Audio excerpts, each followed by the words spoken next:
Opisyal. Good morning, go ahead. Yes, Idol Bernard. Good morning. Maragsa ka ni Miss Janet Ragus, iti batch 2000 ti Holy Spirit Academy of Lawag. Ang mga ipakamo di publiko ang nagisayang katda itinaindaklan ang medical and dental mission. Edyo barangay talingaan iti syudad ti Lawag. Kuna ni Miss Ragus, akadwa na dagiti kameng ti Medical Doctor Society Ilocos Chapter, Philippine Dental Association Ilocos Chapter, Drugstores Association of the Philippines Ilocos Chapter, kay Private Duty Nurse Rescue Ninja Team Ilocos. Dito ang nagisayang katda iti libre nga agas, libre konsultasyon, libre agabot tingipen ken libre akugit.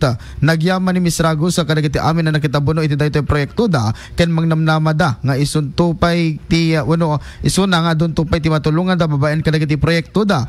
Kabayatan na nagyaman ni Kapitan Michael Palting iti barangay Talingaan iti syudad ti Lawag kadagiti amin na nakipagpaset iti daytoy nga aktibidad ken mangnamnama ama ulit tumanen iti daytoy a proyekto iti Holy Spirit Academy.